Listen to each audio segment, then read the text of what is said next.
பக்தி பிரியம் நேயர்களுக்கு வணக்கம். இன்னைக்கு நம்ம நிகழ்ச்சியில முருகரை பத்தி நிறைய விஷயங்கள் பேச இருக்கோம். முருகரை பத்தி அதான் நிறைய பேசுறாங்களே அப்படின்னா, அது பேசி முடிக்கிற ஒரு தலைப்பு வந்து முருகன் கிடையவே கிடையாது. ஒரு 40 நிமிஷ வீடியோலயோ, இல்ல தொடர்ச்சியான எபிசோடுகள்லயோ நம்ம முருகனை பத்தி பேச முடியுமானா, அதுக்கான வாய்ப்பே கிடையாது. ஏன்னா அவ்வளோ விஷயங்கள் இருக்கு பேசுறதுக்கு. முருகன் வந்து பிரபஞ்சம். பிரபஞ்சத்தை விட பெரிய ஒரு சக்தி அப்படின்னே சொல்லலாம். அவரை வந்து இத்தனை நாள்ல பேசி தீக்காத நிறைய விஷயங்களை இன்னைக்கு நம்ம வந்து பேச போறோம். அந்த வகையில் நம்ம நிகழ்ச்சிக்கு இன்னைக்கு திருமதி ஜெயந்தி ரவி அவர்கள் வந்திருக்காங்க. அவங்க கூட பேசலாம். வணக்கம் மேம். வணக்கம் மேம். முருகனுக்கு இருக்கிற ஒரு சிறப்பு மற்ற மாநிலங்கள்ல இல்லாத ஒரு சிறப்பு அப்படின்னு பார்த்தீங்கன்னா தமிழ் கடவுள். தமிழ் குடிகள் மட்டுமே அவரை வந்து சொந்தம் கொண்டாடி தமிழ் கடவுள் அப்படின்ற ஒரு பேரை நம்ம அவருக்கு கொடுத்துருக்கோம். நான் முன்னாடி சொன்ன மாதிரி அவரை பத்தி இன்னும் எத்தனையோ பேர் எவ்வளவோ பேசிக்கிட்டே தான் இருக்காரு. ட்ரெண்டிங்காக வேற இருக்காரு. அதையும் தாண்டி மக்களுக்கு வந்து முருகன் மேல ஒரு அலாதியான ஒரு அன்பும் வந்து சமீப நாட்களா அதிகரிக்க தொடங்கி இருக்கு அப்படின்னு சொல்லலாம். இப்போ இந்த தமிழ் கடவுள் அப்படின்ற ஒரு பெயர் அவருக்கு எப்படி வந்தது? ஏன்னா வட இந்தியாலலாம் பாத்தீங்கன்னா அவரை ஒரு போர்க்கடவுளா தான் பாக்குறாங்க.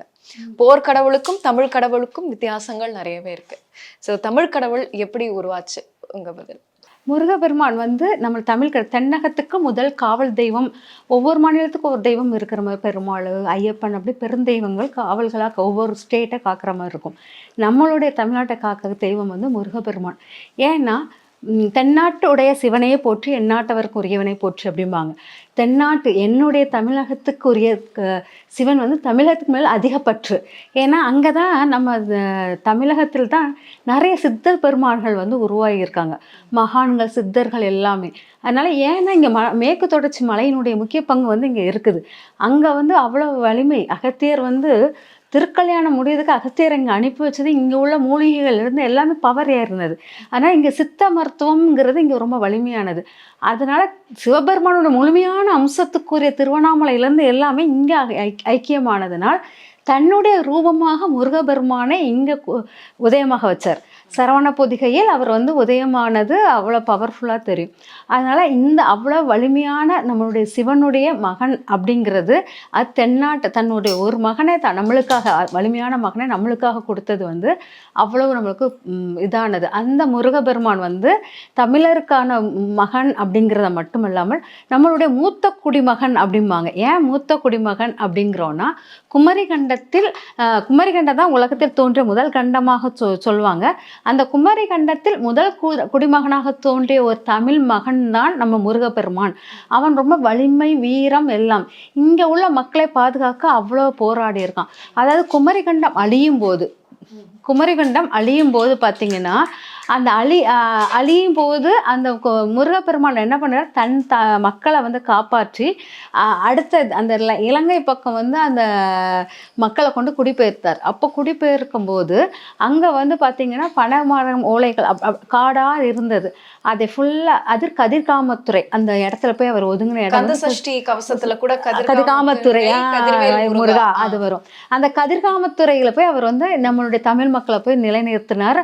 அங்கே வந்து அந்த பனைமர ஓலைகள் எல்லாம் எரித்து அதை சாம்பலாக்கி அந்த எரித்தல் வந்து அவ்வளோ பெரிய புகையாகவும் அவ்வளோ நெருப்பும் கக்குனது. அதனால தான் நம்ம வந்து தென்கிழக்கு மூலையில் நெருப்பு தத்துவத்துக்குரியதாக நம்ம எடுத்திருப்போம். அது வந்து பார்த்தீங்கன்னா அவ்வளோ நெருப்புகளை எரித்து அதை வந்து வயலாக மாற்றினார். அதனாலதான் தென்கிழக்கு நெருப்பு கிச்சன் வைக்கணும் சொல்றது. அது வந்து தென்கிழக்கில் வந்து கதிர்காமத்துறை அது நெருப்புடைய தன்மை அவ்வளோ எரித்து அதை வந்து சாம்பலாக்கி அதுக்கப்புறம் அங்கே வந்து பயிர்கள் இடப்பட்டது அப்படிங்கிற மாதிரி இருக்கும். அதனால தான் அந்த இடம் வந்து கதிர்காமத்துறை வந்து அவ்வளோ வலிமையானது. அது முருகப்பெருமான் நம்ம மக்களை குடியிருக்க வச்சார்.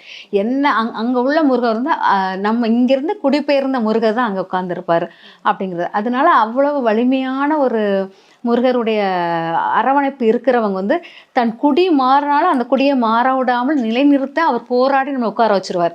அதனால தான் அந்த போராட்ட குணம் வந்து அவருக்குள்ள போராட்ட குணம். அவருடைய மக்கள், அது அவருடைய வம்சத்தினர் நம்மலாம் தமிழ் மக்கள்.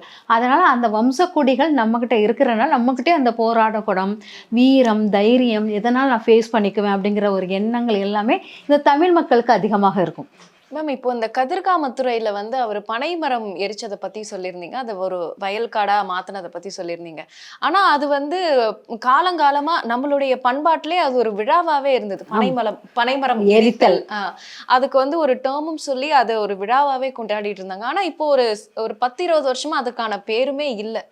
அது அப்படி ஒரு சுவடே இல்லாம அந்த ஒரு பாரம்பரியமே மறைஞ்சு போச்சு. அதை எப்படி அது பாக்குறீங்க? அதாவது கார்த்திகை தீபம் அப்படின்னு சொல்லிட்டு முருகர் குல தெய்வமும் அங்க உண்டு. கார்த்திகை தீபத்தில் சொக்கப்பானை எரித்தல் அப்படின்னு வச்சிருப்பாங்க. சொக்கப்பானை எரித்தல்ங்கிறது பனை ஓலைகளை வைத்து எரித்தல் அப்படிங்கிற மாதிரி பனை பூத்தல், அதை பனைப்பூ அந்த குருத்து இருக்கு இல்லையா, அதை வச்சு சுத்துறது அந்த மாதிரிலாம் வைப்பாங்க. இந்த சொக்கப்பானை எரித்தை ஒவ்வொரு கோயில்களுக்கும் உண்டு. ஒவ்வொரு கோயிலையும் சொக்கப்பானை எரித்தல் கோயிலையே கிராமங்களில் முச்சன் அந்த அதாவது சென்டர் கிராமத்தின் நடு மையத்தில் சொக்கப்பானை எரிப்பாங்க. எல்லா ஓலைகள் பனைமரம் நீண்ட பனைமரத்தை வெட்டிட்டு வந்து அது சென்டரில் வச்சு அப்புறம் ஓலைகளை வச்சு கட்டி அதில் பனை ஓலை வச்சு எரிப்பாங்க. இது வந்து நம்ம திருவண்ணாமலை தீபத்துக்கு ஈக்குவலாக வச்சு பார்ப்போம். அந்த அளவுக்கு உயரமாக பனைமரம் தான் இருக்கிறதுல ரொம்ப உயரமான பிரபஞ்ச சக்தியை உள்வாங்கக்கூடியதாக இருக்கும். அதனால் அவ்வளோ உயரமான இடத்தில் வைத்து அந்த பொதுவாக நம்ம ஒரு பொங்கல் வைக்கிறோம்னா பனை ஓலையில் வைத்து பொங்கல் வைக்கும் போது அந்த பொங்கல் தான் நமக்கு மகிமை. முதல் தீபம் ஏற்றுவது பனை ஓலையில் தான் வச்சு ஏற்றி அப்புறம் தான் பொங்க பானையை எரிப்பாங்க. அதுக்கப்புறம் கொஞ்சம் பால் பொங்கின பிறகு தான் நம்ம விறகுலாம் வைப்போம். அந்த மாதிரி பனை ஓலைக்கு வந்து அவ்வளோ மகத்துவம் உண்டு.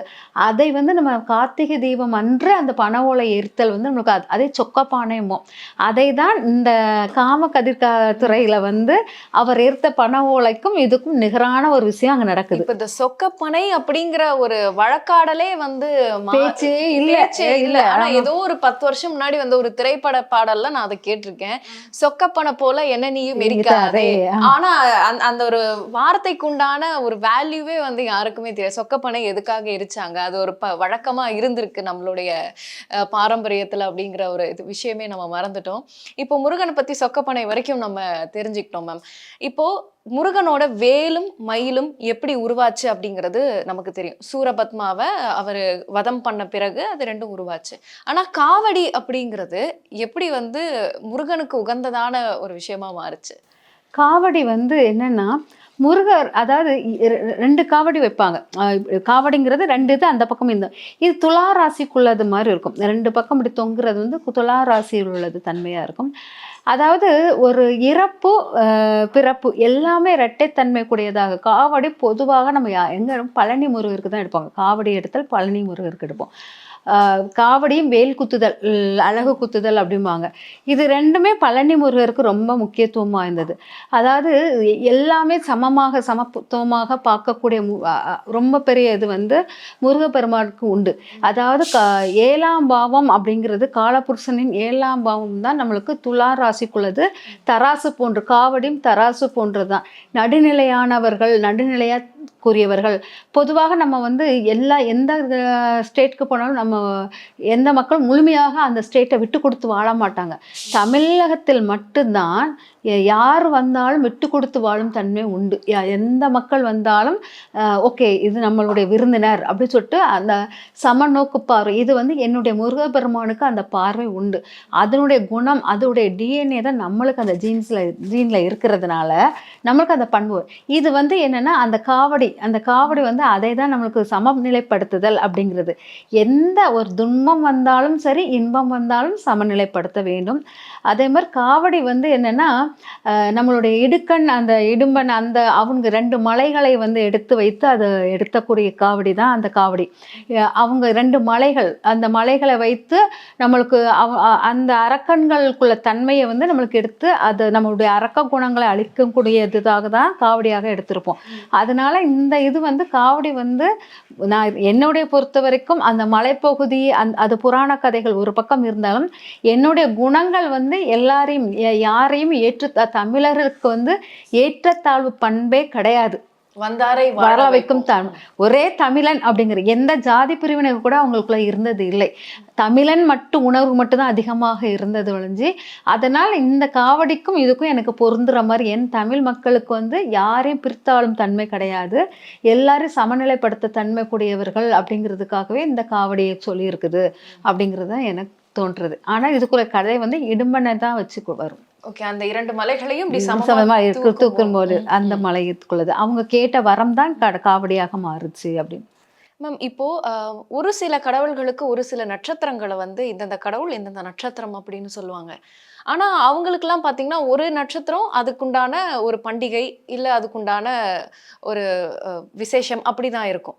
ஆனா முருகனுக்கு பாத்தீங்கன்னா தைப்பூசம் இருக்கு, பங்குனி உத்திரம், வைகாசி விசாகம், இப்படி இத்தனை நட்சத்திரங்கள் வந்து ஒரே கடவுளுக்கு மட்டும் இருக்கு அப்படின் போது அது எப்படி அத்தனை நட்சத்திரங்கள் அதுக்குண்டான ஒரு வரலாறும் இருக்கும் இல்லையா? ஏன்னா முருகனுக்கு உகந்த நட்சத்திரம் வேற, அவர் பிறந்த நட்சத்திரம் வேற, ஜென்ம நட்சத்திரம் வேற, அவருக்கு பிடித்த நட்சத்திரங்கள் வேற. இப்படி நட்சத்திரங்கள்லயே வந்து முருகனுக்கு பல வகைகள் இருக்கு. உகந்த நட்சத்திரங்கள் அப்படி வரும்போது. இதை எப்படி மேம் பார்க்கறது? இப்போ பங்குனி உத்திரம் எதற்காக? வைகாசி விசாகம் எதற்காக? தைப்பூசம் எதற்காக? அது பத்தி. அதாவது பங்குனி உத்திரம் வந்து திருக்கல்யாணம். அதாவது சூரபத்மாவை அழித்து மனுஷன் போராடி தெய்வயானையை கல்யாணம் கட்டிட்டு தன்னை மனத்தை அமைதிப்படுத்த அந்த சாந்தப்படுத்தும் தன்மையாக திருத்தணிக்கு வந்து திருத்தணியில் ஒரு திருவிளையாடல் பண்ணினார். அங்கே வேடன்களுடன் அதுதான் அவருடைய சமநிலை அப்படிங்கிறது. வேடன்களுடன் ஒரு விளையாட்டு விளையாடி வள்ளியை மனம் முடித்தார் அப்படிங்கிறது. பங்குனி உத்திரம் வந்து வள்ளியை மனம் முடித்த நாள் அப்படிங்கிறது தான் முக்கியமானது. ஆனால் அவர் ஆசைப்பட்ட அதை இச்சாசக்தி கிரியாசக்தி அப்படிங்கிறது. கிரியாசக்தி வந்து நம்மளுடைய தெய்வானையாகவும் இச்சாசக்தி வந்து நம்மளுடைய வள்ளியாக எடுத்துக்கலாம். இவங்க 2 பேரையும் சமநிலைப்படுத்தக்கூடிய ஒரு இடம் தான் நம்மளுடைய முருகப்பெருமான் வந்து இந்த 2ஐயும் சமநோக்கில் வச்சு சுழிமுனையில் ஏற்றுவது அது அவருடையது. அதனால இந்த இச்சாசக்தி கிரியாசக்தியை ஆளும் தன்மை கரெக்டாக ஹேண்டில் பண்ண தன்மை நம்மளுக்கு பங்குனி உத்திரம் அப்படிங்கிறது. பங்குனி உத்திரம் பொதுவாக என்னன்னா காவல் தெய்வத்தை குறிப்பதாக இருக்கும். அதை வந்து நம்மளுக்கு சில நெகட்டிவ் நம்மளை அறியாமல் சில நெகட்டிவ்கள் லாஸ்ட் வந்து மாதத்தின் கடைசி மாதம் பங்குனி மாதம். அந்த கடைசி மாதத்தில் சுக்கிரன் உச்சம். சுக்கிரன் உச்சம்ங்கிறது காமத்துக்குரியவனாக இருக்கிறார். பொதுவாக நமக்கு திருக்கல்யாணம் அந்த பண்றதுங்க பார்த்தீங்கன்னா சிவபெருமான் திருக்கல்யாணம் இரட்டை கல்யாணம் தான். அதுவும் கங்கையோ உடலை பாதி எதுவும் அதே மாதிரி முருகப்பெருமான் இரட்டை கல்யாணத்துக்குள்ள இந்த மாதிரி திருக்கல்யாணத்துக்குள்ள 2 திருமணங்களுக்குள்ளது வந்து ரொம்ப சுக்கிரனுடைய வலிமை அதிகரிக்கக்கூடிய முழு இடமான அந்த இடத்துல இருக்கிறதுனால பங்குனி உத்திரத்துல மீனத்துல இருக்கிறதுனால அங்க வந்து இரட்டை மீன்கள் இருக்கிறது. அந்த மீனாட்சிக்குள்ளது எல்லாமே அங்க அஃப்ட் ஆகும். அதனால கரெக்ட் அதை வந்து அந்த திருமணம் இப்போ யாருக்காச்சும் இரட்டை திருமணம் வாய்ப்புகள் இருக்குது அப்படின்னா இந்த பங்குனி உத்திரம் தோசை மாதிரி வரும். முப்பாட்டன்லேருந்து அந்த இரட்டை திருமணம் தொடர்ந்துகிட்டே இருக்கும். எப்படினாலும் அந்த திருமணம் பண்ண வேண்டிய சூழ்நிலை வந்துடும். அதான் அந்த தோசை மாதிரி இருக்கிறவங்களுக்கு இந்த பங்குனி மாதத்தில் பங்குனி உத்திரத்தில் வந்து விரதம் இருந்து திருக்கல்யாணம் இது பார்த்து ஒரு 3 திருக்கல்யாண கோலத்தை பார்த்தாலே கோயிலில் போய் 3 திருக்கல்யாணத்து கோலத்தை பார்த்துக்கிட்டே வந்தால் வருஷம் வருஷம் பார்த்துட்டு வந்தால் அந்த தோஷம் நிவாரணம் கிடைக்கும். அதனால பங்குனி உத்திரம் வந்து அதுக்காக திருக்கல்யாணம் வள்ளி தேவயானையை சமநிலைப்படுத்தக்கூடிய ஒரு திருக்கல்யாணத்துக்குரியது. இச்சாசக்தி கிரியாசக்தியை சரிப்படுத்துறது அப்படிங்கிறது. அடுத்தால பார்த்தீங்கன்னா நீங்க விசாகம் வைகாசி விசாகம். அந்த வைகாசி விசாகம் அவருடைய பிறப்பினுடையது. அவர் பிறந்த நட்சத்திரம் அப்படிம்பாங்க. அவருடைய பிறந்த நட்சத்திரம் வைகாசி விசாகம். அந்த நட்சத்திரத்தில் வந்து ஏன் வைகாசி விசாகத்தில் பிறப்புனா கிருத்திகை அங்கே வந்து நட்சத்திரம் இருக்கும். ரிஷபராசியில் கிருத்திகை நட்சத்திரம் இருக்கும். கிருத்திகையில் விசாக நட்சத்திரத்தில் பிறந்தவர் அப்படிங்கிற மாதிரி வரும். அதனால கிருத்திகை நட்சத்திரத்திலும் பிறந்தவராக வருவாங்க, வைகாசி விசாகத்திலும் பிறந்தவராங்க. எனக்கு வைகாசி விசாகமா கிருத்திகையா அப்படி சொல்லிட்டு உங்களுக்கு 2 இது இருக்கும். வைகாசி விசாகத்தில் உதித்தார், நெருப்பாக உதித்தார். கிருத்திகையில் கிருத்திகை பெண்களிடம் கிடைத்தார். அதனால இவருக்கு வந்து 2 நட்சத்திரத்துக்குரியது. உதித்து தாமரையில் வந்து விழுந்த இது வந்து விழுந்து 6 கிருத்திகை பெண்கள் கையில் கிடைத்த நட்சத்திரம் வந்து கிருத்திகை நட்சத்திர வழிபாடு. அதுக்கப்புறம் இங்கே வந்து வைகாசி விசாகம் வந்து அவர் பிறப்பின் நட்சத்திரம். இது வந்து உங்களுக்கு இதாகும். அதுக்கப்புறம் தைப்பூசம். தைப்பூசம்ங்கிறது என்னன்னா மூத்த குடிமகன் அப்படிங்கிறது. அதாவது தை மாதம் வந்து விவசாயிகளுக்கு மிக முக்கியமான ஒரு இதாக இருக்கும். நான் சொல்லிட்டேன் தமிழ் மக்கள் வந்து விவசாயத்துக்கு சிறந்த ஒரு இதாக இருந்தவங்க. அதில் நம்மளுடைய மூத்த குடிமகன் வந்து யாருன்னா நம்மளுடைய முருகப்பெருமான். அதனால இந்த மூத்த குடிமகனுக்குரிய வழிபாடு முறைகளாக நம்ம வந்து இந்திரனுடைய தை மாதம் வந்து இந்திர வழிபாடு, அதாவது சுகபோகங்களை அணிவிக்கக்கூடிய இந்திரனுடையது. இந்திரனுக்கு வந்து யாருன்னா இந்திரனுடைய ஐராவத யானையிலேருந்து அவள் மகள்லேருந்து எல்லாத்தையும் ஆட்கொண்டவை யாருன்னா நம்மளுடைய முருகப்பெருமான். அந்த முருகப்பெருமானுடைய இதை வந்து எடுத்த நாள், அதாவது சூரியன் வலிமை பெற்ற நாள். அதாவது சூரியன் அவ்வளோ நாளும் வந்து நீச்சத்தன்மையில் இருக்கும், சூரியனுடைய வலிமை குன்றி மழையும் வெள்ளமாக இருந்தது. அப்போ தைப்பூசத்திலிருந்து சூரியனுடைய வலிமை வந்து கொஞ்சம் கொஞ்சமாக நம்மளுக்கு அதிகரிக்கும், கொஞ்சம் கொஞ்சமாக சூரியன் வந்து உதயமாகிற மாதிரி. அப்போ அந்த நேரத்தில் வரக்கூடிய அந்த பூச நட்சத்திரம், அதாவது தமிழ் மக்களுக்கு அது ரொம்ப வலிமையான நட்சத்திரமாக இருக்கும். ஆனால் தைப்பூசம் வந்து மூதாதையர்களுடைய வழிபாட்டுக்கு உகந்த நட்சத்திரமாக இருக்குது. மூதாதையர் அம்சமாக முருகபெருமானை எடுப்பதினால் இது வந்து தைப்பூசம் ரொம்ப விசேஷமாக இருக்கும். ஆக்சுவலாக அந்த காலத்தில் வந்து சூரியனை தான் நம்ம முன்னோர்கள் வழிபாடாக எடுத்திருக்கோம். அந்த முன்னோர்கள் வழிபாடு சூரியனை வந்து எப்பெல்லாம் வழிபடலாம் அப்படின்னா, சித்திரை மாதத்தில் வழிபடுவோம், தைப்பூசத்தில் வழிபடுவோம், தை உதயமாகும் போது. இந்த சித்திரை மாதத்தில் உதயமாகும் போது அது சூரியன் உச்ச நிலையில் இருக்கும், அங்கே ஒரு இருட்டு கூட நமக்கு வராது. சூரியனுடைய பவர் அதிகமாக ரொம்ப உச்ச நிலையில் மேசத்துல அதான் உச்ச நிலையில் இருக்கும். அதனால நமக்கு அது ஒரு இது கூட வராது. ஆனா தைப்பூசத்தில் வந்து நம்மளுக்கு மகர ராசியில் உட்கார்ந்துருக்கும், அங்க செவ்வாய் உச்ச நிலையில் இருக்கும். மகர ராசி தை மாசத்தில் உச்ச நிலையில் இருக்கும்.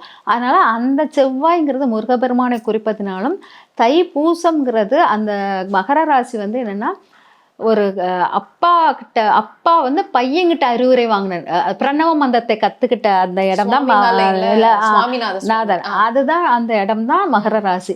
அந்த இடத்துக்குரிய இடத்தில் தை மாசம், அதுதான் தை மாசம். மகர ராசி தை மாசத்தை குறிப்பதனாலும், அங்க செவ்வாய் உச்சம் பெறுவதனாலும், அதனால அந்த இடத்த வந்து நம்ம ரொம்ப வலிமைப்படுத்துற விதமாக இங்க கூப்பிடுறோம். இது தைப்பூச திருநாள் இருக்குது. கண்டிப்பா மேம். நிறைய விஷயங்கள் வந்து இதெல்லாம் வந்து இவ்வளோ டீட்டெயில்டாக நம்ம பேசியிருப்போமான்னு எனக்கு தெரியல. அதே மாதிரி மேம், இப்போ முருகனை வந்து நம்ம வழிபட ஆரம்பிக்கிறோம் அப்படின்போது சோதனைகள் அவ்வளோ வரும். ஒருத்தரை வந்து அவர் தன்னோட பக்தரா, தனக்கு மனதுக்கு பிடித்தவரா ஏத்துக்கிறதுக்கு முன்னாடி அவ்வளோ சோதனைகள் கொடுப்பாரு. சோதனை வச்சுட்டு தான் வந்து உங்களை அவர் ஏத்துக்கிறதும் ஏத்துக்காததும் அப்படின்னு ஒரு விஷயம் இருக்கு. அதே மாதிரி முருகர் பக்தரா இருந்துட்டீங்கன்னா காலத்துக்குமே வந்து இந்த மாதிரி நிறைய கஷ்டங்களை வந்து நீங்க ஃபேஸ் பண்ணிட்டே தான் இருப்பீங்க. இதெல்லாம் வந்து மக்கள் கிட்ட இருக்கக்கூடிய பொதுவான கருத்துக்களை தான் நான் இப்போ வந்து உங்ககிட்ட கேட்குறேன்.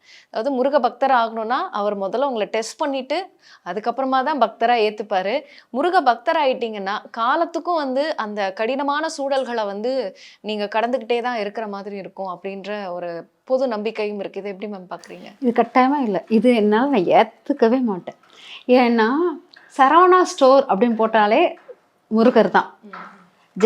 ஜெயச்சந்திரா முருகருடைய இதுதான். அங்கே எல்லாமே திருநெல்வேலி முருகருடைய அம்சம் தான். அவங்கெல்லாம் திருநெல்வேலியில் முருகர் ரொம்ப வழிபாடு பண்ணுறவங்க. யார் முருகரை வழிபாடு பண்ணுறாங்களோ அவங்களுக்கு அவ்வளோ சக்தி ஞானம் கிடைக்கும். அந்த இடத்துலேருந்து நீங்கள் எதை நோக்கி பயணிக்கிறீங்களோ, அந்த என் கணவர் முருகருடைய நான் அதிக பக்தி. அப்போ எங்களுடைய குழந்தைங்க வந்து முருகர் அம்சத்துக்குள்ள குழந்தைங்க கண்டிப்பாக பிறந்திருக்கும். மேசம் அல்லது விருச்சிகம் இல்லாட்ட முருகருடைய நட்சத்திரம் பெற்றவர்களாக இருப்பாங்க. என் பையன் வந்து விருச்சிக ராசி, என் பொண்ணு அவிட்ட நட்சத்திரம். பார்த்தீங்கன்னா எல்லாமே பார்த்தீங்கன்னா செவ்வாயுடைய இது. அப்படியே ஃபுல்லாக என் வீட்டுக்காருக்கு வந்து செவ்வாய் நீச்சம் உள்ள இடத்துல தான் உட்காந்துருப்பாரு. அவருக்கும் முருகரை அவ்வளோ பிடிக்கும். அதனால இந்த முருகரை நான் ரொம்ப முருகரை வணங்குவேன். அதுக்காக எனக்கு குறித்த பரிசுங்க வந்து செவ்வாயுடைய பரிசு தான். ரெண்டுமே முருகருக்குள்ளது தான். அதனால முருகரை வணங்கும் போது நான் கஷ்டப்பட்டேன்லாம் நான் சொல்லவே மாட்டேன். என்ன மாதிரி சொகுசாக வாழ்ந்தவங்களே இருக்க முடியாது. ரொம்ப எளிதான வாழ்க்கை, ரொம்ப எளிதா எவ்வளவு பெரிய கஷ்டம் கொடுத்தாலும் தைரியம் அதிகமாக இருக்கிறது முருகர் வழிபாடு உள்ள பெண்களுக்கும் ஆண்களுக்கும் மட்டும்தான். இதெல்லாம் ஒண்ணுமே இல்லை, இதை விட பெரிய கஷ்டத்துல நாங்க பார்த்துட்டோம் அப்படின்னு சொல்லிட்டு அந்த கஷ்டத்தை தூசியாக ஆக்குறவங்க. அதனால முருகர் வழிபாடு பண்றவங்க கஷ்டப்படுவாங்க. நிறைய பேர் நான் எடுத்துக்காட்டா சொல்லுவேன், முருகர் வழிபாடு பண்றவங்க கஷ்டப்பட்டாங்கிறது கிடையவே கிடையாது. அவர் சும்மா ஒரு தடவை நீங்கள் கந்த சஷ்டி, நான் வந்து என்னென்னா எனக்கு யார்கிட்டையும் அக்கம் பக்கம் பேச மாட்டேன். ஆனால் எனக்கு கேம் விளையாடுறது ரொம்ப பிடிக்கும். கம்ப்யூட்டர் கேம் விளையாடுவேன். பக்கத்தில் முருகர் ஃபோட்டோ, முருகர் சாங்ஸ், அதை கந்த சஷ்டியை போட்டுட்டு நான் பாட்டுக்கு அந்த பாட்டை பாடிக்கிட்டே தான் கேம் விளையாடுவேன். கேம்லேயும் கவனம் இருக்கும். அந்த முருகர் மேலே அவ்வளோ, வயிற்றில் குழந்தை இருக்கும்போது முருகர் ஃபோட்டோ தான் வச்சுக்கிட்டேன். அந்த கந்த சஷ்டியை ஒரு தடவை எந்த கவலையும் தெரியாதுமா. இது வந்து நான் அனுபவத்தில் உணர்ந்ததும் என்னை சுற்றி இருக்கிறவங்க முருகர் முருகர் கோயிலில் போய் வேண்டிட்டு வாங்க, உங்களுக்கு குழந்தை பாக்கியம் வரும்னு சொல்லிட்டு திருச்செந்தூருக்கு அனுப்பி வச்சு குழந்தை பாக்கியம் பெற்றவங்களும் இருக்காங்க. அதனால அவ்வளவு முருகரால் வணங்கி கஷ்டப்பட்டவங்கன்னு கிடையாது. அது இப்போ இவங்களா சொல்லிக்கிறது வந்து, நான் சொல்றது என்னன்னா, சிவனை வணங்கினா கஷ்டம் வரும் அப்படிம்பாங்க, முருகனை வணங்கினா கஷ்டம் வரும், அதேவே பெருமாளை வணங்கினாலும் கஷ்டம் வரும், எந்த கடவுளை வணங்கினாலும் கஷ்டம் வரும் ஒரு ஒரு புள்ளி வச்சிருந்தாங்க. அது கிடையாது. ஆனா முருகனை பொறுத்த வரைக்கும் ஒரு கஷ்டம் வருதுன்னா அது முடியும் போது ஒரு ஞானத்தையும் கொடுக்குறாரு அப்படின்ற மாதிரி புரிஞ்சுக்கலாமா? ஆமா, அவர் கஷ்டம் கொடுக்க மாட்டாரு. நான் அனுபவிச்சதுல கஷ்டம் படுறது கிடையாது. கஷ்டம் வந்து எல்லாம் நம்மளா நினைச்சு. ஆமா, நம்ம மனிதனா பிறந்தாலே கஷ்டம் தானே. என்ன கர்மாவை தீக்கிறதுக்கு தானே உள்ளுக்கு வந்திருக்கும். முருகரால் எப்படி வரும்? முருகரை தீக்க தான் வந்திருப்பார். கடவுள் வந்து கஷ்டம் கொடுக்குற கடவுளே கிடையாது, எந்த கடவுளுமே கிடையாது. நான் பெருமாள் மேல காதல் கொண்டு இருக்கிறேன், முருகன் மேல பக்தி கொண்டு இருக்கேன், சிவன் மேல அப்படியே ஃபுல் உருகுற மாதிரி, உடல் எல்லாமே உருகுற மாதிரி. இப்படி இருக்கும்போது பெருமாள் காதல் கொண்டாலும் நான் பெருமாள் கோயிலுக்கு போயிட்டு ஒரு வருஷத்துல என் கணவர் வந்துட்டார். அதனால பெருமாளை நான் வெறுக்க முடியுமா? அவர் என்னுடைய எனக்கு பிடித்தவர், அதை எப்படி வெறுக்க முடியும்? அதுவும் முருகர் வந்து அவர் மேல ஃபுல் எண்ணங்கள் எல்லாமே, கந்த சஷ்டி அப்படி தொட்டாலே அப்படி மயங்குற நிலையில இருக்கிறது. அதை எப்படி கஷ்டம் வராது எனக்கு பொறுத்த. உங்களுடைய விதிகளை செயல்படுத்திக்கிட்டு இருப்பாங்க, அந்த செயல்படுத்தினாலும் அந்த விதி வந்து நம்மளை அட்டாக் ஆகவே ஆகாது, நம்ம மனநிலையை பாதிக்க வைக்காது.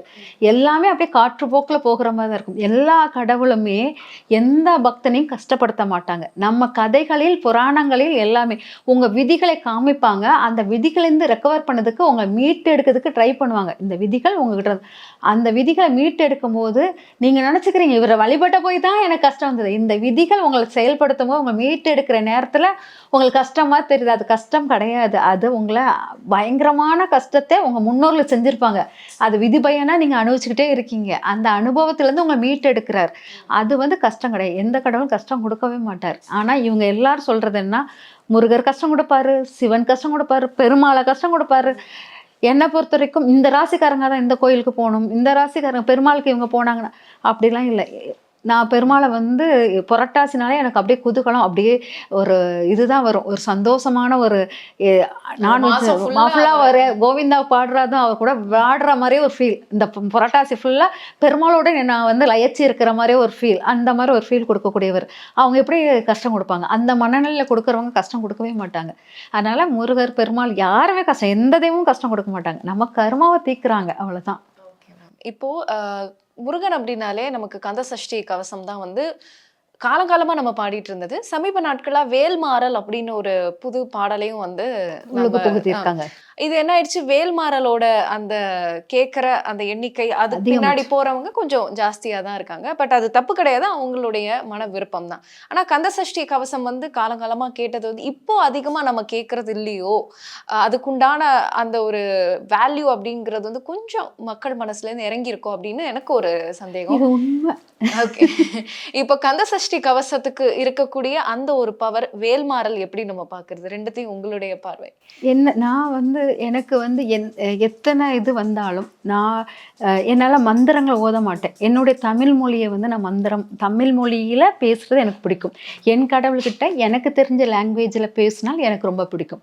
அதனால் என்னுடைய சுவாசம் வந்து என்னுடைய உடலுக்கு தக்கன என்னுடைய மூச்சு பயிற்சிகள் போகுது. அதுக்கு தக்கன பேச்சுவார்த்தைகளை என் கடவுள்கிட்ட நான் உரையாடால் முடியும்.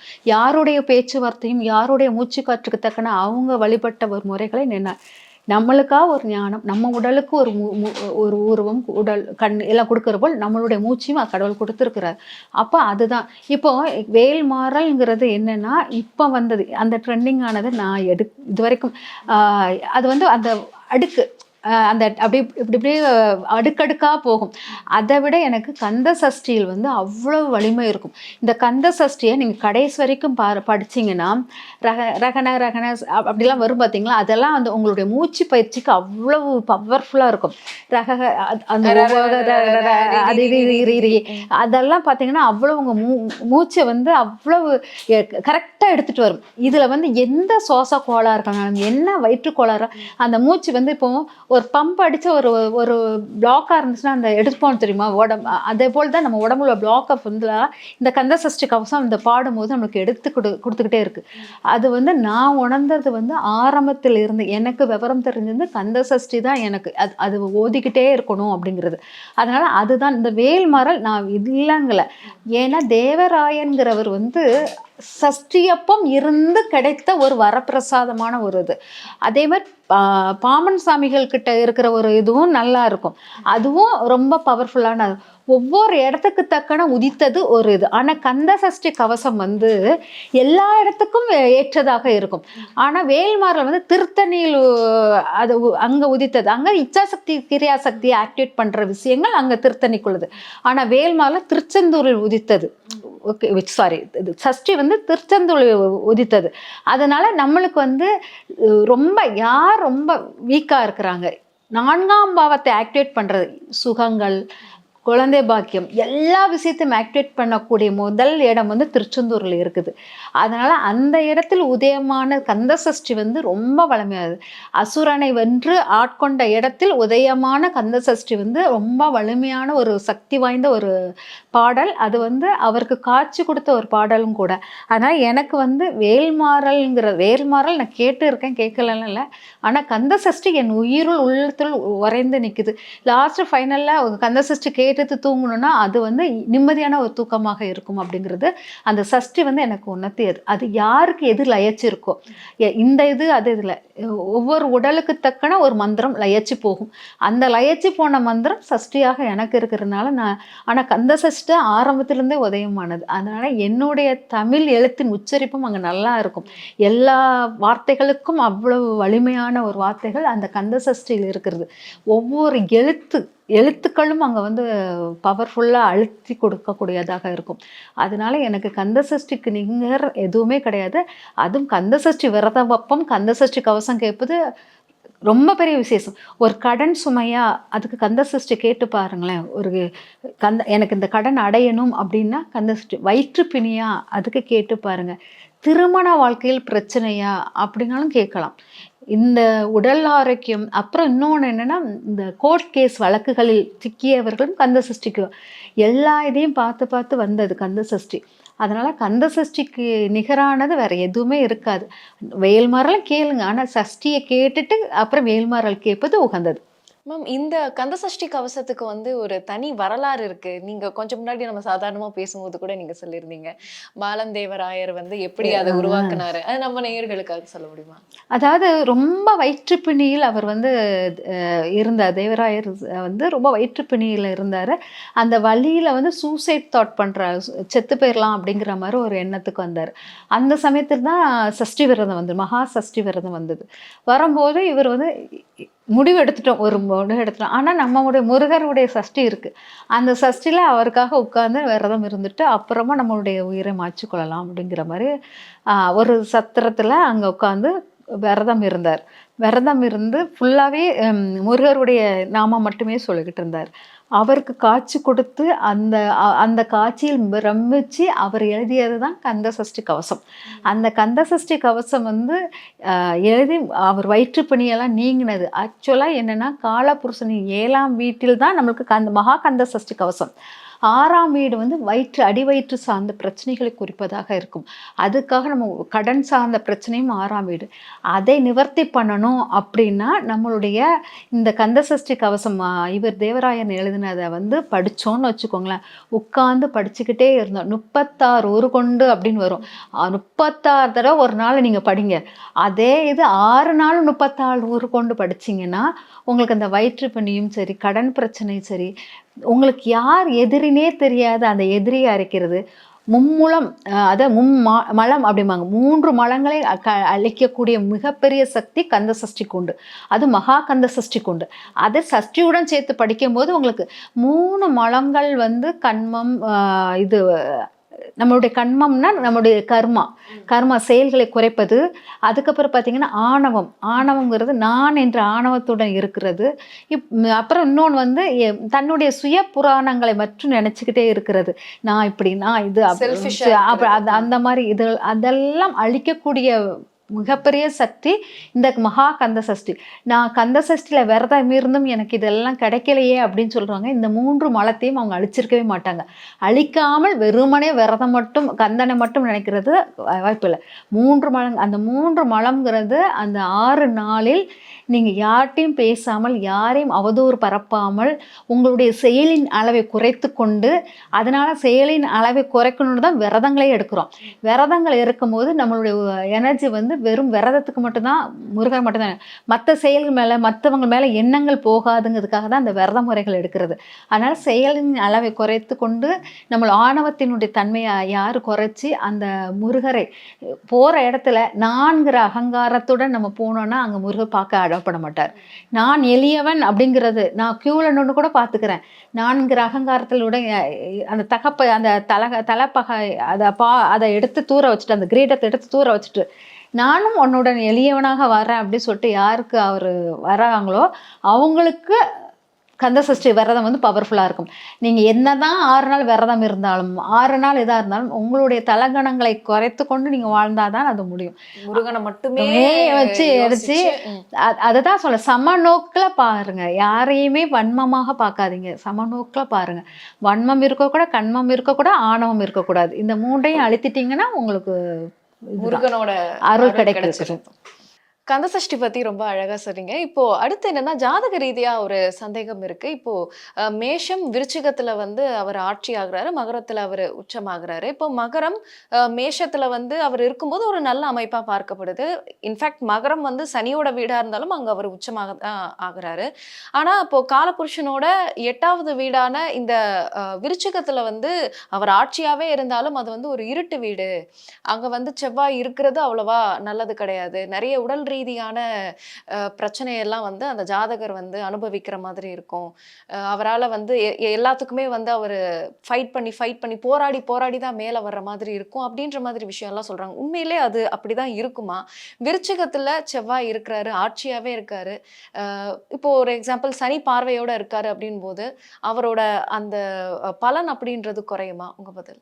அது உண்மை. நீங்கள் விருச்சிகத்தில் வந்து செவ்வாய் வந்து மேசத்தில் இருக்கும் செவ்வாய்க்கும் விருச்சிகத்துக்குள்ள செவ்வாய்க்கும் நிறைய டிஃப்ரெண்ட் இருக்குது. மேசத்தில் உள்ள செவ்வாய் வந்து துவக்க புள்ளி அப்படிங்கிற மாதிரி எடுத்துக்கலாம். விருச்சிகத்துக்குள்ள செவ்வாய் வந்து அனுபவ செவ்வாயாக இருக்கும். துவக்கத்தில் வரும் முருகருடைய கோபங்கள் வந்து நம்மளுக்கு ஆபத்தை தரலை.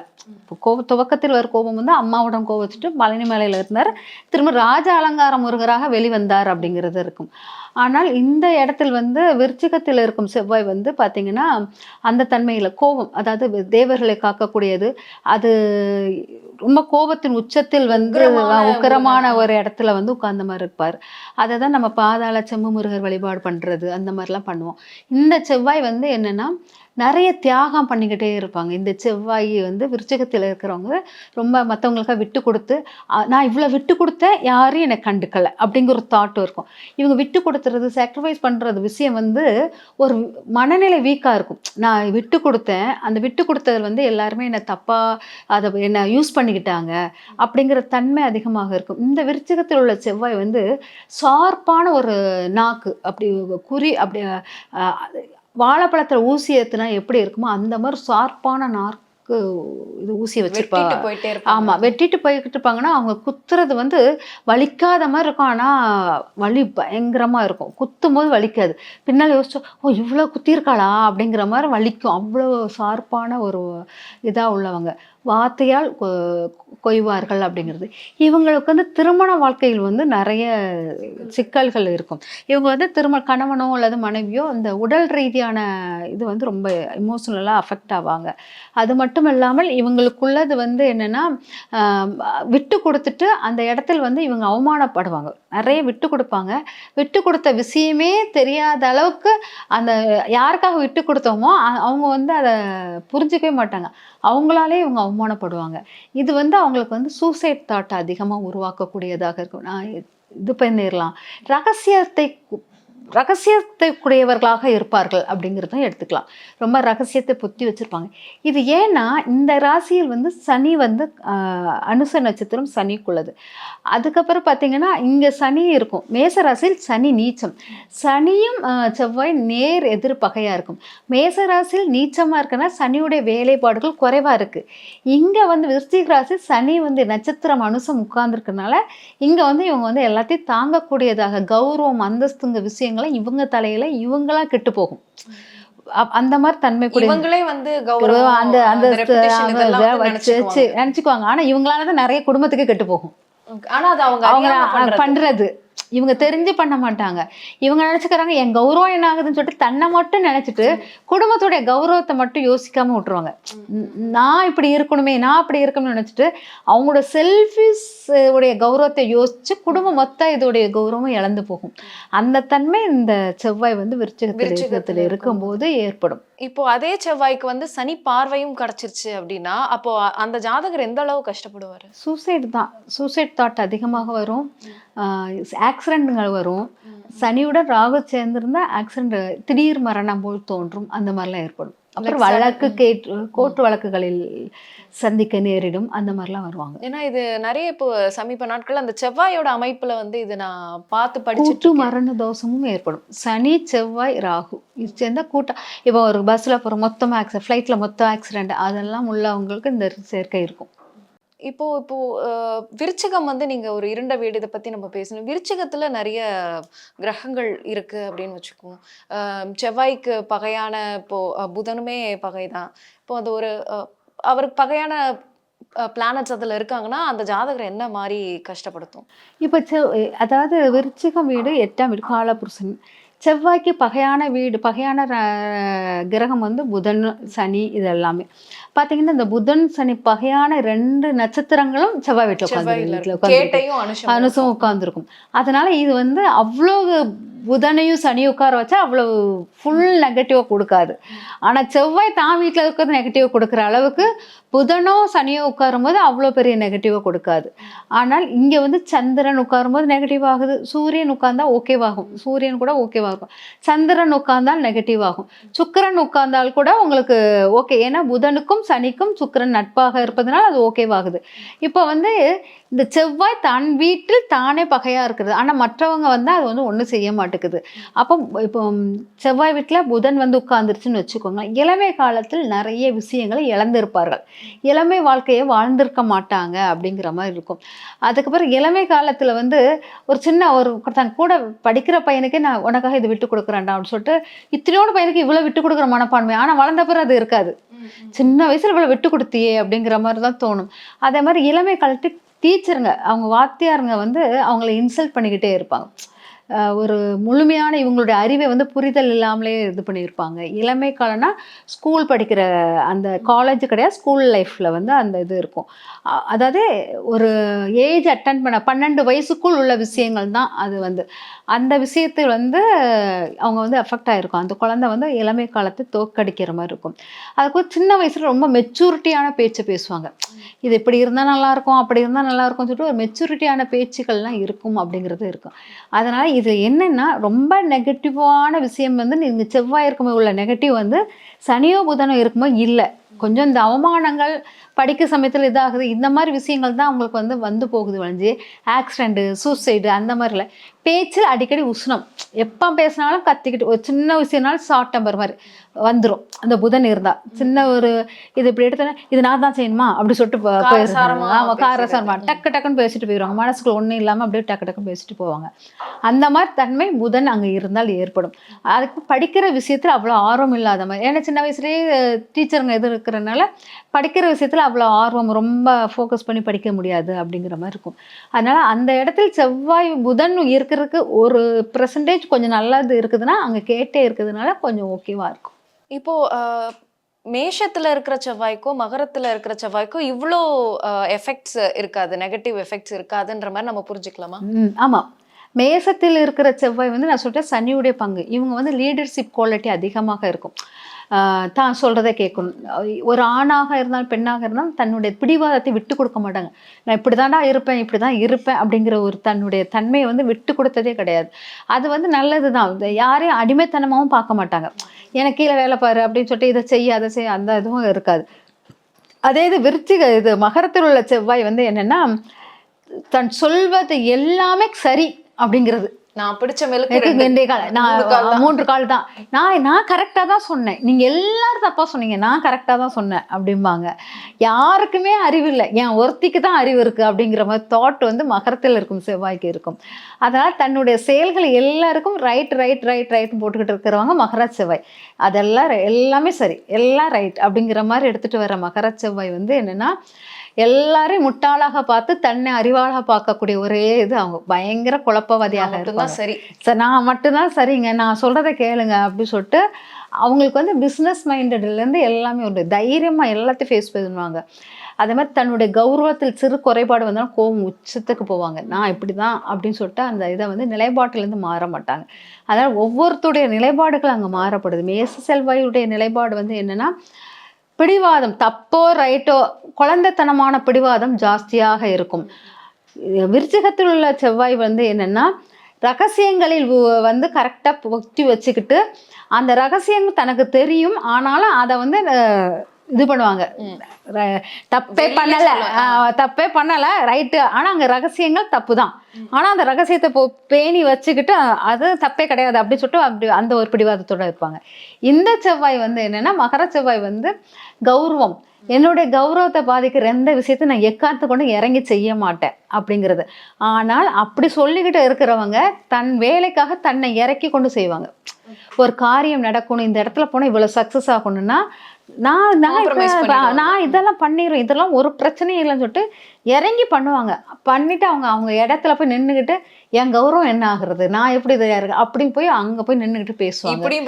அப்படி பேசுவாங்க. அவங்க வந்து ஸ்ட்ராங்கான நபராக இருப்பாங்க. மூணுமே வந்து செவ்வாய்க்கு உண்டான வீடுகள் தான். மூணுமே டிஃபரெண்ட் வித்தியாசமான பிடிவாதங்களா இருக்கு. ஆமா மேம், இதுவுமே நான் கேள்விப்பட்டதான். இப்போ ரிஷபத்திலேயோ இல்ல துலாத்திலேயோ செவ்வாய் இருக்கு, ஒரு பெண் ஜாதகம்னு வச்சுப்போம். அவங்களுக்கு வந்து ரிஷபத்திலேயோ இல்ல துலாத்திலேயோ செவ்வாய் இருக்குன்னா அவங்களுடைய கணவர் வந்து ரொம்ப அவங்க மேல அன்பா நடந்துக்குவாங்க, ரொம்ப பாசமா இருந்துக்குவாங்க. அந்த அவர் வந்து மேன்லியா மத்தவங்க கிட்ட பிஹேவ் பண்ணாலும் லைக் கோவப்படுறது இதெல்லாம் இருந்தாலும் அந்த ஜாதகர்கிட்ட அந்த பெண் கிட்ட வந்து ரொம்ப அன்பா இருப்பாங்க. அந்த சுக்கிரனுக்கு உண்டான ஒரு செவ்வாயா வந்து அவர் மாறிடுவாங்கலாம் சொல்லுவாங்க. அது உண்மையா? 100% உண்மை. 100% உண்மை. எனக்கு அங்கே துலாமில் செவ்வாய் இருக்கும்.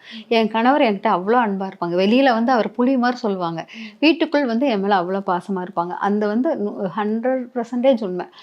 ஏன்னா அந்த சுக்கிரனும் செவ்வாய், சுக்கிரன் பெண் செவ்வாய் ஆண், சுக்கிரன் காமம் செவ்வாய் வந்து உடல், இது ரெண்டும் இருந்தால்தான் வாழ முடியும். இந்த ரெண்டும் சரியான இடத்துல உட்கார போய் அவங்க வாழ்றாங்க அப்படிங்கிற மாதிரி வரும். அதே மாதிரி கன்னி செவ்வாய் கடலும் மற்றும் அப்படின்றாங்க. கண்ணியில செவ்வாய் இருந்தா செவ்வாய்க்கு வந்து பவரே இருக்காது, ஃபுல்லா அவரோட பவர்ல ஒரு 10% தான் வந்து அவர் வெளிக்காட்டுவார். அந்த மாதிரி ஒரு பெண் ஜாதகம்னே வச்சுப்போம். அப்படி இருக்கிற ஒரு பெண் ஜாதகத்துக்கு வரக்கூடிய கணவர் எப்படி இருப்பாரு? ரொம்ப பயந்தவரா, பயந்த சுபாவமா, இவங்களே டிபெண்ட் பண்ணி அந்த மாதிரி இருப்பாங்களா? ஆமா, கொஞ்சம் கன்னியில் செவ்வாய் இருக்கிறவங்க வந்து என்னன்னா அதிக உஷ்ணத்துடன் தன்மை அதிகமாக இருக்கும். அதாவது அது புதன் வீட்டில் ஃபுல்லாகவே நரம்பு சார்ந்த விஷயம். அந்த இடத்துல வயிறு நரம்பு எல்லாம் சார்ந்த விஷயம். வயிற்றில் சூடு இருந்துக்கிட்டே இருந்தால் பசி இருந்துக்கிட்டே இருக்குமா? இருக்காது. அந்த மாதிரி பசித்து கொண்டே இருக்கும். பெண்கள் அதிகமாக சாப்பிட்டால் வயிறு பெருக்கக்கூடாது அப்படிம்பாங்க. பெண்களின் வயிறு பெருக்கக்கூடாதும்பாங்க. அதிகமாக சாப்பிட்டா கணவனுக்கு ஆகாது, வயிறு பெருத்தால் கணவனுக்கு ஆகாது அப்படிம்பாங்க. அப்படிங்கும்போது அந்த இடத்துல அந்த 6ஆம் பாவத்தில் செவ்வாய் இருக்கும்போது அதீத அடி வயிற்றில் நெருப்பு கட்டிக்கிட்டு இருக்கேன் அப்படிங்கிற தன்மை தான் அது. அதனால் கணவருடைய இது வந்து க்ரோத் இருக்காது. கணவர் வந்து என்னென்னா ஃபுல் அண்ட் ஃபுல் வந்து அவருடைய நாலேஜை வந்து யாரும் அப்ரிசியேட் பண்ண மாட்டாங்க, புகழ மாட்டாங்க. நாலேஜான பர்சன் கிடைச்சா கூட அந்த நாலேஜான அந்த ஆளுக்கு வந்து முழுமையான அங்கீகாரம் கிடைக்காத ஒரு ஆளாக இருப்பாங்க. சாதாரண ஒரு பெரிய குடும்பத்தில் இருந்தால் கூட அந்த ஆள் வந்து சாதாரண ஒரு எளிமையான நிலையில் தான் இருப்பாங்க அப்படிங்கிற மாதிரி இருக்கும். கண்டிப்பாக செவ்வாய்ங்கிறது அந்த ஆளுடைய குணங்கள் வந்து இன்மெச்சூரிட்டி இல்லாத குணமாக இருக்கும். எடுத்தோம் கவுத்தோன்னு ஒரு குணத்தை எடுத்துக்கொண்டு வருவார்கள். அது ஆணாக இருந்தாலும் பெண்ணாக இருந்தாலும் தன்னுடைய குணம் வந்து கொஞ்சம் டாமினேட் பண்றது. டாமினேட்டிங் இல்லை, குழந்தைத்தனமான குணம், இன்மெச்சூரிட்டியாக இருக்கும். மெச்சூரிட்டிக்கு தன்மை கம்மியாக இருக்கும். அப்போ மெச்சூரிட்டி தன்மை கம்மியாக இருக்குன்னா சடனாக இப்போ நம்ம என்ன பார்க்குறோமோ அதனுடைய செயல் மட்டும்தான் தெரியும். இப்போ எனக்கு தலை சுற்றுது அப்படின்னா உடனே அதுக்கு மாத்திரை போடு அப்படிங்கிற மட்டும் தான் சொல்ல தெரியும். அதுக்கு உள்ள ஆய்வுகள் என்ன, எதனால அது தலை சுற்று வந்துக்குது அதெல்லாம் தெரியாது. அதுனாலயா அதெல்லாம் தெரியாது. இப்போதே நீ மாத்திரை போட்டு ரிலீஃப் பண்ணிடு, அந்த தாட் மட்டும் தான் இருக்கும். அந்த உடைய ஆய்வுகளுக்குள்ள அவங்க போகவே மாட்டாங்க. அப்பங்கும்போது அதுதான் அவங்களுடைய இது வந்து அந்த சடனாக இருக்கிற இடத்த கிளியர் பண்ணணும். அதுதான் அது வந்து குழந்தைத்தனம். இது மெச்சூரிட்டியானவங்க வந்து இதனால வந்திருக்கும், கொஞ்சம் தைலத்தை தேய்ச்சிட்டு ஒரு ஆவி பிடிச்சிட்டு ஒரு மாத்திரை போட்டோன்னா நீ சரியாயிடும், டாக்டர்கிட்ட போகலாம் அப்படியே சொல்லுவாங்க. ஆனா இவங்க வந்து டிஸ்டர்ப் பண்ணாது, அந்த ஒரு மாத்திரையை போடு, நான் போட்டேன் சரியாச்சு, நீ போட்டு சரியாயிரும், அந்த மாதிரி. அந்த மாதிரி. அது மெச்சூரிட்டி இல்லாத தன்மையாக இருக்கும். அதனால அவங்களுக்கு வந்து அந்த அனுபவத்தினுடைய அளவு வந்து கொஞ்சம் கம்மியா இருக்கும். இவங்க வந்து ஏட்டு சுரக்காயை நம்புவாங்க, அனுபவ சுரக்காயை நம்ப மாட்டாங்க. படிச்சது, நான் இதை படிச்சிருக்கேன், அதை அப்ளை பண்றேன், புக்கில் இருக்குது, அதுதான் கரெக்ட், இது கரெக்ட் இல்லை அப்படி சொல்லிட்டு அவங்க இது பண்ணுவாங்க. இந்த மாதிரி அந்த கன்னி இது வந்து ஏன்னா கன்னி ராசி வந்து வயலை சார்ந்த பகுதியை குறிக்கும். அந்த வயல் சார்ந்த பகுதியில் நெருப்பு இருந்தால் நிலம் வந்து ட்ரை ஆயிரும். ட்ரை ஆயிருந்துச்சுன்னா அந்த இடத்துல வந்து விவசாயம் பண்ண முடியுமானா பண்ண முடியாது. அந்த தன்மை தான் வற்றும். அதெல்லாம் நீங்க சொன்னீங்க. இப்போ செவ்வாய் வந்து ஜாதக கட்டங்கள்ல எந்தெந்த இடத்துல இருந்தா என்னென்ன பலன் அப்படிங்கிறத பத்தி சொன்னீங்க. இப்போ செவ்வாய் வந்து இப்போ செவ்வாய் தோஷம் அப்படின்லாம் சொல்றாங்கல்ல, அவங்களுக்குலாம் வந்து செவ்வாய் எந்த அளவுக்கு ஒரு பலன் கொடுக்கக்கூடியது? இப்போ 6, 8, 12ல இருந்தா செவ்வாய் தோஷம் அப்படின்றாங்க. அப்படின்னா அவங்களுக்கு வந்து அதுக்கான அந்த கோபம் எதுவுமே இல்லாம ரொம்ப அமைதியான ஒரு பர்சனா இருப்பாங்களா? இல்ல செவ்வாய் தோஷம் இருக்கிறவங்கள செவ்வாய் தோஷம் இருக்கிற ஒரு இன்னொருத்தருக்கு தான் திருமணம் செய்யணும் அப்படின்லாம் கூட ஒரு சில திரைப்படங்கள்ல வந்து அப்படி மாத்தி பண்ணிட்டாங்கன்னா அவங்க இறந்து போயிடுவாங்கன்ற மாதிரிலாம் காட்டுறாங்க. உண்மையிலே வந்து செவ்வாய் தோஷம் இல்லாத ஒருத்தரை வந்து இருக்கிறவங்களுக்கு கல்யாணம் பண்ணா அந்த மாதிரி இறப்புகள் ஏற்படுறதுக்கு வாய்ப்பு இருக்கா? உண்மையா அது? இல்லை, இது வந்து செவ்வாய்னாலே செவ்வாய் தோஷம்னு ரொம்ப பயங்கரமாக எடுத்துட்டு வராங்க. செவ்வாய்ங்கிறது உடலை சார்ந்தது. நம்ம உடல் வந்து கட்டு மஸ்தானா இருந்தால் அவன் செவ்வாய் கரெக்டாக இருக்குது அப்படிம்பாங்க. அதாவது செவ்வாய் நீச்சமும் இருக்குது, செவ்வாய் உச்சம் இருக்குது, செவ்வாய் வந்து சாதாரணமாக மீடியமாகவும் இருக்குது. இப்போ செவ்வாய் நீச்சமாக இருந்த செவ்வாயை குறிப்பது ஆண் மகனை குறிப்பது, ஆணுடைய வீரத்தை குறிப்பதாக இருக்கும். ஒரு செவ்வாய் நீச்சமாக இருந்தால் அவன் வீரியத்தினுடைய அளவு கம்மியாக இருக்குது, அதாவது உடல் ஆசை மேல் அளவு கம்மியாக இருக்குதுன்னு அர்த்தம். ஆணாக இருந்தால் பெண்ணாக இருந்தால் உடல் மேல் ஆசை குறைஞ்சிருக்குது அப்படின்னு அர்த்தம். செவ்வாய் உச்சமாக இருந்தால் உடல் மேல் அதிக பற்று இருக்கும். ஆமா, ஃபிட்டா இருப்பாங்க, உடல் மேல் பற்று இருக்கும் அப்படிங்கிறது. அப்போ செவ்வாய் மீடியமா இருந்துச்சுன்னா ஓகே, நார்மலான ஒரு பீப்புளா அதிகமாக உணவு உட்கொள்ளாமல் கரெக்டா இருப்பாங்க. இந்த செவ்வாய்ங்கிறது நான் சொல்லிட்டேன், உடலும் காமமும் சேர்ந்தாதான் கணவன் மனைவி வாழ்க்கை. காமம் சுக்கிரன், உடல் கணவன், இதை சார்ந்தது. இப்போ உடல்ங்கிறது இங்க ஒன்று ஃபிட்னஸ் மட்டும் இல்லை, மற்ற உடல் மேல் ஆசை வைப்பதும் உடல் மேல் பற்று அப்படிம்பாங்க. இப்போ நீச்சமா இருந்தால் எல்லா உடம்பு மேலே ஆசை வராது, ஓகே இது வேண்டாம் அப்படிங்கிற மாதிரி. மீடியமாக இருந்தால் ஒருவனுக்கு ஒருத்தர் ஓகே அப்படிங்கிற மாதிரி எடுத்துக்கலாம். செவ்வாய் வந்து அதிகமாக இருந்தால், அப்படி இருக்கும்போது என்னன்னா உச்சம் கிடையாது, அதிகமாக இருந்தால் மறைவு ஸ்தானத்தில் இருந்தால், இப்போ விருச்சிகத்திலே இப்போ நான் வந்து சொல்றது என்னன்னா 6ஆம் வீட்லயோ 8ஆம் வீட்லயோ 12ஆம் வீட்லயோ செவ்வாய் இருந்தால், இதெல்லாம் வந்து பார்த்தீங்கன்னா 6 விட 8, 12லாம் ரொம்ப பவர்ஃபுல்லானது. 8, 12லாம் இருக்கும்போது வந்து இதுதான் தாம்பத்திய உறவு குறிக்கிற இடம். இந்த இடத்துல செவ்வாய் இருக்கும்போது இவங்களுக்கு அதிகமாக உடல் உறவு மேல் நாட்டம் அதிகமாக இருக்கும். அந்த உடல் உறவு நாட்டம் அதிகமாக, செவ்வாய் தோஷம் உள்ளவங்களுக்கு உடல் உறவு மேல் நாட்டம் அதிகமாக இருக்கும். உடல் உறவு நாட்டம் அதிகமாக இருக்கும்போது அதே ஈக்குவலான அவரோட பார்ட்னர் வந்தாதான் 2 பேருக்கும் நல்லா இருக்கும். அவங்களுக்கும் இருப்பாங்க, அவங்களுக்கும் இவங்களுக்கும் ஒரே இதா இருக்கும். இதே இது இவங்களுக்கு மட்டும் அதிகமா இருந்து வர்ற பார்ட்னருக்கு அதிகமா இல்லாமல் நார்மலான பர்சனா இருந்தா இவங்க இந்த அதிக நாட்டம் உள்ளவங்களுக்கு வந்து இவங்க வந்து டார்ச்சர் கொடுக்குற மாதிரி இருக்கும். நீ ஒய்யாம இது செக்ஸுவல் பத்தி பேசுற அப்படின்னு சொல்லிட்டு சண்டைகள் அதெல்லாம் உருவாகும். அதே இது ஒண்ணுமே இல்லாதவங்க கிட்ட போய் மாட்டினோம்னு வச்சுக்கோங்களேன், உயிராபத்து வரும். அந்த ஸ்டார்ட்டே இல்லை ஒரு பெண்ணுக்கு, ஒரு ஆணுக்கு மட்டும் இருக்குது, எனக்கு இந்த எண்ணமே இல்லைங்கும் போது அவளை துன்பத்தை அவன் பண்ணும்போது அங்கே வந்து நெகட்டிவாக வெளியே வரும். அதனால தான் இங்கே வந்து மாற்றங்களோட அந்த உயிராபத்து வருது அப்படிங்கிறது அதனால தான். மேம் இப்போ வந்து நிறைய நீங்க நான் மேஷத்துல செவ்வாய் இருந்தா எப்படி இருக்கும், விருச்சிகத்துல செவ்வாய், ஜாதக அமைப்புல செவ்வாய் எங்கெங்க இருந்தா இப்படி இப்படி சொன்னீங்கல்ல. இப்போ நேர்ல ஒருத்தரை பார்க்கும்போது அவருக்கு வந்து செவ்வாய் தோஷம் இருக்கா அப்படிங்கிறத நம்ம கண்டுபிடிக்க முடியுமா? பார்த்த உடனே கண்டுபிடிக்க முடியுமா? கண்டிப்பா கண்டுபிடிக்க முடியும். ஒரு செவ்வாய குறிக்கிற முகத்துல வந்து செவ்வாய் குறிக்கிற இடம் வந்து பல்லும், ஐப்ரோவும். ஒருத்தருக்கு பல் வந்து ரொம்ப சின்னதா இருந்தா செவ்வாய் ரொம்ப வீக்கா இருக்கும். குட்டியா இருந்துச்சு அரிசி பல்லு மாதிரி மாரி இருக்கும். இருக்கும். முகத்துக்கும் அந்த பல்லுக்கும் சம்பந்தம் இல்லாத மாரி இருக்கும். அப்ப அவங்களுக்கு செவ்வாய் தோஷம் உள்ளது. பல்லுக்கு இடையில் கேப் இருந்தாலும் செவ்வாய் தோஷம் இருக்கும். 2 பல்லுக்கு இடையில கேப் இருந்தாலும் செவ்வாய் தோஷமா இருக்கும். பல்லு வந்து ரொம்ப பெருசா வெளியில எல்லாருக்கும் அநார்மலா தெரியும் போதும் செவ்வாய் தோஷம் இருக்கும். செவ்வாய் எஃபெக்ட் ஆனால் செவ்வாய் அதிகமாக எஃபெக்ட் ஆகினா பல்லு வந்து சொத்தப்பல் அதிகமாக இருக்கும். அவங்களுக்கு கடன் பிரச்சனைகள், வயிற்றுக்கோளாறுகள் இருக்கும். வயிற்றுக்கோளாறுகள், கடன் பிரச்சனை இருக்கவங்க சொத்தப்பல் வரும், பல்லில் வந்து அடி வாங்கும், பல்லு வந்து ரொம்ப டேமேஜ் ஆன பல்லுகளாக உருவாகும் அப்படிங்கிறதாக இருக்கும். ஆனால் இந்த மாதிரி ஒருத்தர் வரும்போது அந்த தோற்றத்தை பார்த்து இவங்களுக்கு செவ்வாய் தோஷம், முருகனுடைய வழிபாடு குறைபாடுகள் இருக்குங்களாம். ஐப்ரோ நிறைய ஐப்ரோவில் வந்து டேமேஜ் உருவாகுது, கட்டு இருக்குது. ஐப்ரோ வந்து ஒன்று போல் நல்லா லென்த்தியாக இல்லாமல் இருக்கும். இவங்களுக்கெல்லாம் செவ்வாய் தோஷம் இருக்கும் அப்படின்னு அர்த்தம். இதை பார்த்தோன்னே நம்மளுக்கு வந்து செவ்வாய் தோஷம் இருக்குது. இந்த செவ்வாய் தோஷம் இந்த கண்ணு ஐப்ரோவை பார்க்கும்போது தெரியும் போது அதே போல் இரத்த அணுக்களையும் குறிப்பது செவ்வாயாக இருக்கும். எலும்பு மஜ்ஜையை குறிப்பது செவ்வாயாக இருக்கும். இதெல்லாம் ஸ்பாயில் ஆனிச்சா கண்டிப்பாக அவங்களுக்கு எலும்பு மஜ்ஜையில் பிரச்சனை இருக்குன்னு அர்த்தம். அதனால இந்த எலும்பு மஜ்ஜை, பல்லு இதெல்லாம் தொடர்பு இருந்தால் அவங்க திருமண வாழ்க்கையிலும் பிரச்சனை இருக்கு. இப்படி ஒன்னோட ஒன்னா லிங்க் பண்ணி எடுத்துட்டீங்கனால அந்த செவ்வாய் தோஷத்தை கண்டுபிடிச்சு அதாவது பாருங்க. பற்கள் வந்து கொஞ்சம் பெருசா அந்த பன்னி டீத் ஆமா அதெல்லாம் இருந்ததுன்னா உங்களுக்கு செவ்வாய் வீக்கா இருக்கும். ஒரு பல் மேல ஒரு பல் ஏறி இருக்கிறது, அடுக்கடுக்கா பல்லு மொத்தமா நிறைய பல் வாய்க்குள்ள உட்கார்ந்த மாதிரி உட்கார்ந்துருக்கும், அவங்களுக்கு செவ்வாய் தோசை இருக்கும். ஏன்னா அதீதமான செவ்வாய் ஆக்குப்பை பண்ணுது அப்படிங்கிற மாதிரி அர்த்தம். கண்டிப்பா மேம். செவ்வாய் பத்தி நம்ம நிறையவே பேசிட்டோம். இப்போ செவ்வாய் தோஷம் இருக்கிறவங்களை எப்படி ஐடென்டிஃபை பண்றது அப்படின்னு நீங்க சொல்லியிருக்கீங்க. இப்போ முருகன் பத்தி நிறைவா ஒரு கேள்வி. முருகரோட அருள் நமக்கு கிடைக்கணும்னா வந்து நம்ம ரொம்ப கஷ்டப்படணும், விரதம் இருக்கணும். இப்போ சஷ்டி விரதம்லாம் வேற வருது, இதெல்லாம் இருக்கணும், கந்த சஷ்டி கவசம் கேட்கணும், இப்படி நிறைய சொல்றாங்க. அதே மாதிரி செவ்வாய்க்கிழமை முருகன் கோயிலுக்கு போகணும், முருகன் கோயிலுக்கு போனா அரளிப்பூ வாங்கி தரணும், ரெட் கலர் ட்ரெஸ் தான் நம்ம போடணும். இப்படி முருகனை பத்தி மக்கள் கிட்ட இருக்கிற நிறைய அந்த பரவலான பேச்சுக்கள்லாம் பாத்தீங்கன்னா முருகனே வந்து அப்படிலாம் இல்லப்பா, நான் சாதாரணமா தான்ப்பா, ஏன்பா நீங்க காம்ப்ளிகேட் பண்றீங்க அப்படின்ற அவரே சொல்லிடுவாரு. ஸோ இப்போ முருகனை வந்து நம்ம வழிபாடு பண்ணணும், ரொம்ப எளிமையா வழிபாடு பண்ணணும்னா என்ன சொல்லுவீங்க? அவரோட அருள் கிடைக்கணும்னா என்ன பண்ணலாம்? முருகர் வந்து நம்ம வந்து ஆசிரமம் வச்சு நடத்தல, நம்ம ஒரு குடும்பம் நடத்துறோம். எல்லா வண்ணங்களும் நம்மளுக்குள் நிறையணும், எல்லா வண்ணங்களோட தான் நம்ம வாழ்றோம். இயற்கை எல்லாம் செவ்வாயை மட்டும் நான் முருகன் மேல் பற்றுன்னு சொல்லிட்டா அப்போ நீங்கள் அது ஆசிரமத்துக்குள்ள ஒரு துறவர வாழ்க்கைக்குள்ளே ரெடி ஆகுறீங்கன்னு அர்த்தம். அதனால் அந்த மாதிரி யூனிஃபார்ம் தன்மையை நம்ம எடுக்கவும் தேவையில்லை.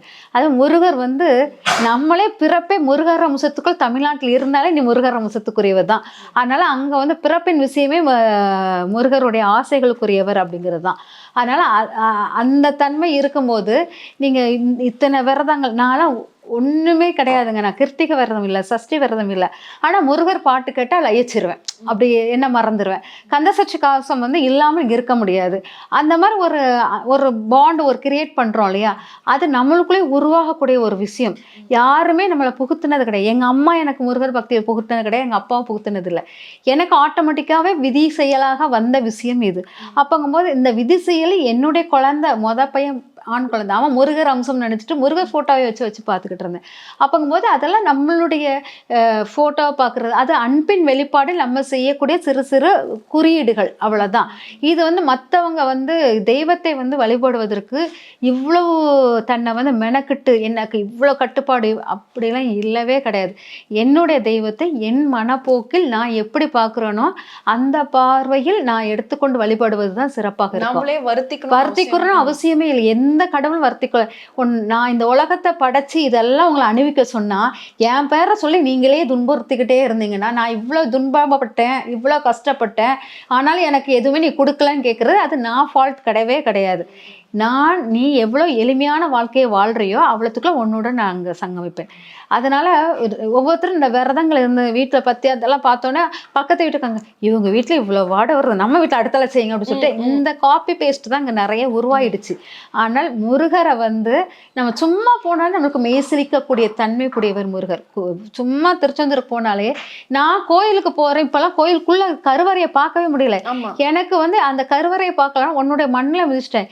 இந்த கடல் ஃபுல்லாக நீ நிறைஞ்சிருக்க, இந்த கடலுக்குள்ள தான் நீ வெளியே வந்த, இது தெரியும் போல கடவுளுக்கு முருகருக்கு. நீ எப்படினாலும் என்னுடைய கோயிலை ஃபுல்லாக நீங்கள் ஆக்குப்பை பண்ணுவீங்க, என் மக்கள் என்னை பார்க்க முடியாத அளவுக்கு நீங்கள் பண்ணுவீங்க. ஆனால் நான் முதல்ல கடலுக்குள்ளே உட்காந்துட்டு அதுக்கப்புறம் கருவறைக்கு வரேன்னு சொல்லிட்டு கடலுக்குள்ளேருந்து வெளியே வந்தவர் இல்லையா, அப்போ நீ கடலில் குடியிருந்திருக்கா, அதனால் நான் கடலில் கூட உன்னை பார்க்குறேன்னு சொல்லிட்டு கடலை தொட்டு வணங்கிட்டு கடலில் தாமரையை போட்டு வழிபாடு பண்ணிட்டு கடலில் எனக்கு தெரிஞ்ச காணிக்கையை போட்டுட்டு நான் கும்பிட்டுட்டு வந்திருக்கேன். எனக்கு வந்து முருகரை வந்து எந்த ரூபத்திலும் என்னால் பார்க்க முடியுங்கிறது நேராக அப்படி கோபுரத்தை பார்த்துட்டு கடலை பார்த்துட்டு இவ்வளோ பைசாவை போடுங்கன்னா கடவுள் வந்து வருவார். ஒரு கோயிலுக்கு போகும்போது பணம் தான் இங்கே முக்கியமாக பிரதானமாக ஆகிப்போச்சு. அப்போ எளியவர்களுக்கு கடவுள் கிடையாது, நல்ல பணம் உள்ளவங்களுக்கும் கடவுள் இருக்கிறாருங்கிற மாதிரி ஏற்றுத்தளவு பணக்காரன் ஏழைக்குள்ள இது அங்கே வந்துருச்சு. நான் அப்படி பார்க்க விரும்பவே இல்லை. நான் போய் என்னுடைய இதை காமிச்சு நான் வரலை. நான் சாதாரணமாக என்னுடைய கடவுள் வந்து கடலுக்குள்ளேருந்து வெளியே வந்து அங்கேயும் அவருடைய இடம் இருக்குது அப்படிங்கிறதுக்கு அங்கே சயன குளத்தில் விஷ்ணு பெருமாள் இருக்கார் முருகர் கோயிலில், அந்த திருச்செந்தூரில் அந்த விஷ்ணு கோயில். அப்போ சயன குளம் அப்போ கடலில் இருக்க பெருமாளும் முருகரும் எல்லாமே இங்கே உட்காந்துருக்கீங்கிறது எனக்கு தெரியுதுன்னு சொல்லிட்டு அந்த கடலை வழிபாடு பண்ணிட்டு நான் வந்திருக்கேன் நிறைய தடவை. அதுவே எனக்கு மிகப்பெரிய சக்தியாக இருக்குது. அதனால நம்மளா நினச்சிக்கிற ஒவ்வொரு இடமுங்களும் கடவுளை தோற்றமாக எடுத்துக்கிட்டா நம்ம போய் நின்னாலே அங்கே ஸ்பரிசம் கிடைக்கும். அதனால கோயிலுக்கு போய் நான் இப்படி வருத்திக்கிட்டு உன்னை வேண்டனே அப்படிங்கிறது பூஜை பண்ணாதான் இந்த பூஜை இதெல்லாம் வந்து கண்டிப்பாக கடவுள் வந்து நீ இதை பண்ணுங்கிறத யாருக்கும் சொல்லவில்லை, பண்ணவே இல்லை.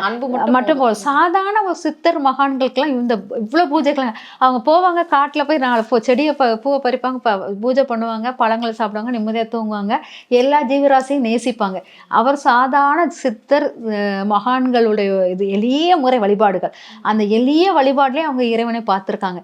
நீங்கள் ஒரு மனிதர் இவ்வளோ டஃப்பாக உன்னுடைய குடும்பம் குழந்தைங்க அதுக்கு முக்கியத்துவமே கொடுக்கறது இல்லை.